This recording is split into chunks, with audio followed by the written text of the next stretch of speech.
Welcome to Halacha for Women.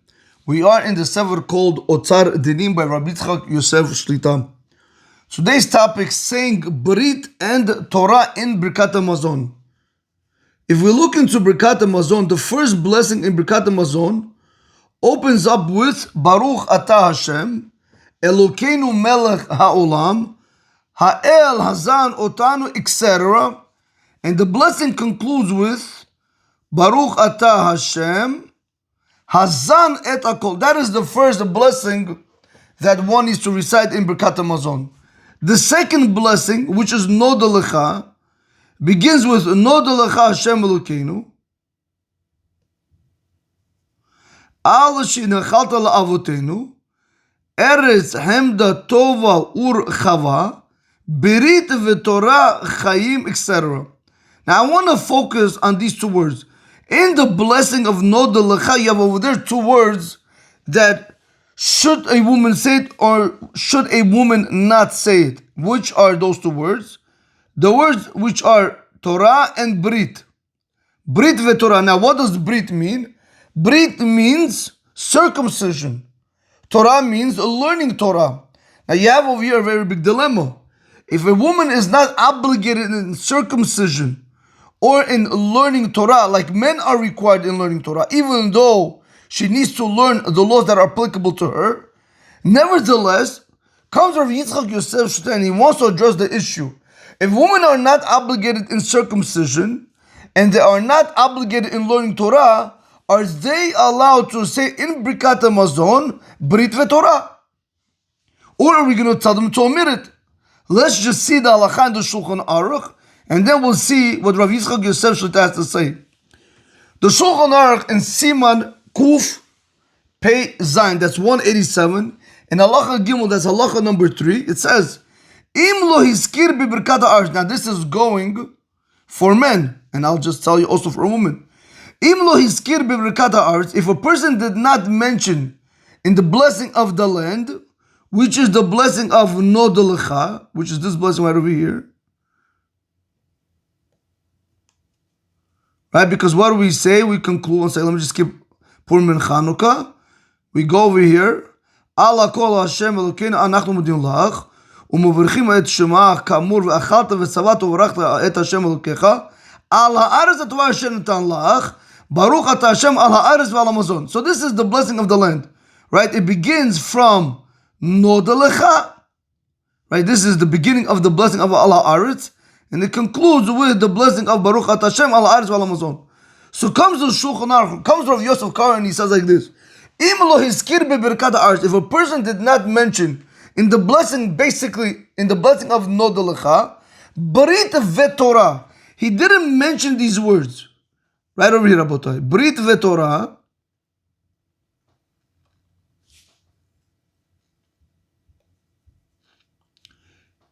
If he didn't mention these two words, I feel him look, he said, even if he just missed one of them. He said Brit, but he didn't say Torah. Or he said Torah, but he didn't say Brit. If you ever pay attention, when a person said Birkat Hamazon, at the speed of the light that they're saying it, it's nuts. A lot of times they skip many words. A lot of times words are swallowed. So it's a very big problem. We have to be able to say Birkat Hamazon word for word. This is the blessing that gives the person parnas. It guarantees a person his sustenance. And we, Rabotai, we treat it with disrespect, which is a very big problem. Nevertheless, that's not the class for this now. So comes the Shulchan Aruch, he says, even if he misses one word, either Brit or Torah, comes the Shulchan Aruch, Rabotai, Rabbi Yosef Kar, he says, Machzirin Oto. We make him go back. He has to say the whole Birkat Hamazon from the beginning. Rabotai, that is the Halacha in the Shulchan Aruch. Nevertheless, Chacham Ovadia in the Sefer, he wants to disagree. I don't want to say he wants to disagree. I want to say it better like this. Since there is a machloket, there are other opinions that say that he doesn't have to go back. Even though the Shulchan Aruch says he does have to go back, we have over here an argument if he does go back or he doesn't go back. So now whenever you have an argument, should you go back or not, meaning to say that should one go back and re-bless again? If there are opinions that hold you shouldn't say the blessings again, and other opinions that say you should bless again, is called Safek Brachot La'akel. Whenever you have a doubt if you should say the blessing or not, because you have rabbis that are saying you should say it, and other rabbis that are saying that you should not say it, we're going to tell you, since you have a doubt to say it or not, La'akel, we're going to be lenient. Even against the halacha of the Shulchan Aruch. Even though the Shulchan Aruch tells you to go back, we're going to apply the rule of Safek Brachot La'akel, that wherever you have a doubt, if a blessing needs to be said or not, we're going to tell you to be lenient since Brachot are from the rabbis. Nevertheless, Rabotai, we have over here a very big problem. So why did the Shulchan Aruch tell us Machzerin Oto? Now I'll tell you like this. If a person follows, Rav David Yosef Shlitam says in the Sefer, that if a person follows the strict letter of the law of the Shulchan Aruch, he has nothing what to lose. Say for example, a guy is sitting and he's saying Birkat Hamazon, and the wife catches, or the children catch that the father missed Brit or the word Torah, one of the words he missed. Now he finished the whole thing. He says, Ose, Shalom, Bimramav, right? And he finished. So comes the child and he says, Abba, I didn't hear you say Brit or Torah, or either or. So now he says, what do you mean, what should I do? So the Shan says, the Halacha in the Shulchan Aruch states, in Simon Kuf Pei, Zayin and Halacha Gimel, that you have to go back. He didn't know what Chacham Ovadia held. No problem. He goes back. Did he do a transgression? Absolutely not. Did he do something wrong? Absolutely not. If a person wants to follow the strict letter of the law of the Shulchan Aruch, comes Rav David Yosef Shlitam says, you can follow him. It's just what our later generation rabbis established for us klalim, rules. And one of the rules is that whenever you have a doubt amongst the rabbis if you should say the blessing or not, we're going to apply the rule of Safek Brachot La'akel even against the Shulchan Aruch. So therefore, lechatchila, initially if a person made a mistake and he didn't say Brit or the word Torah, no problem. We're going to tell him you don't have to go back because of the concept of Safek Brachot La'akel. Whenever you have a doubt if you should say the blessing again or not, we're going to tell you to be lenient and not say that blessing. However, let's say a person didn't know of this halacha, but he knew of the halacha of the Shulchan Aruch. So he went ahead and he did do it. After the fact, did he do any avera? Absolutely not. Does he have what to rely on? Yes. 1,000,000% he has the Shulchan Aruch what to rely on.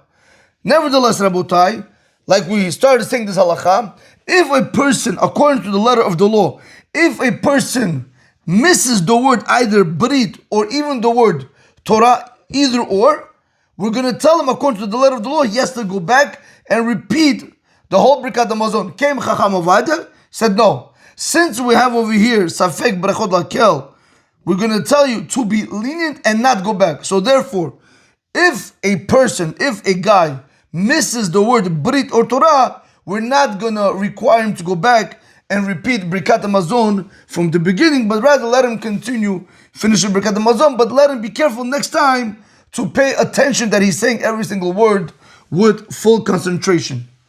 Now, that is the halacha for men. Now, when we look into the Ramah, so if you pay close attention to Shulchan Aruch, which is our rabbi, Rabbi Yosef Karo, he never spoke about women. He didn't say anything about women. Comes the Ramah, and the Ramah says, Ve'nashim, and women, Ve'avadim, and slaves, Lo yomeru Brit ve'Torah. Comes the Ramah, and he says that women shouldn't say the word Brit and the Torah. The Nashim lav b'nei Brit ninu, because women, they're not people of circumcision. Women don't get circumcised. V'avadim lav b'nei Torah ninu.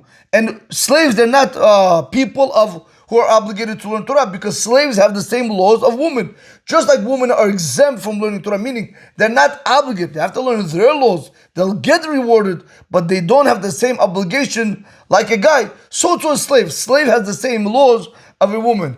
So there comes the Ramah, and he says, V'nashim v'avadim lo yumru Brit v'Torah. Women and slaves, they should not say Brit v'Torah. So therefore, if a woman missed the word Brit or the word Torah in the Birkat Hamazon, not a big deal, because she doesn't even have to begin saying it. However, Rabotai, comes Rav Yitzchak Yosef Shlitam in today's halacha, and he says like this: Av shenashim petorot me mitzvah Talmud Torah, even though women are exempt from the mitzvah of learning Torah, u'melamol et benehem, and to circumcise their children, mikol makom, nevertheless, ein lahem lahashmid Brit ve'Torah benusach Birkat Hamazon. Comes Rav David Yosef and he tells us, a woman should not omit the word Brit v'Torah in Birkat Hamazon, even though she's not obligated. Ela rather tzrichod levarech benusach haragil. Woman needs to bless in the standard text. V'chena minhag hapashut. This is the simple custom that women are obligated to go ahead and say the word Brit v'Torah in the blessing of al haaretz, which is in Nod Lecha. Women are obligated to say those two words. Now, if a woman didn't say it, not a big deal.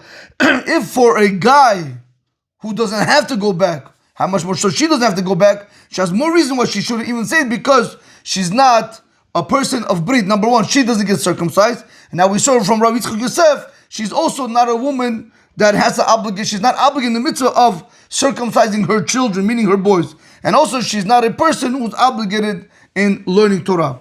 So therefore, Rabotai, we see from today's class, as a summary, even though women are not obligated in the mitzvah of Torah study and circumcising their sons, still, when saying Birkat Hamazon, which is the grace after meals, they should not skip the word Brit, which is the circumcision, and the word Torah. They must say the same regular text that men say. This is the common custom amongst Jewish women, is indeed to say Brit and Torah in Birkat Hamazon, just like men do, even though those mitzvot don't directly apply to them. Rabotai, have a great day. Baruch Adonai L'olam. Amen ve'amen.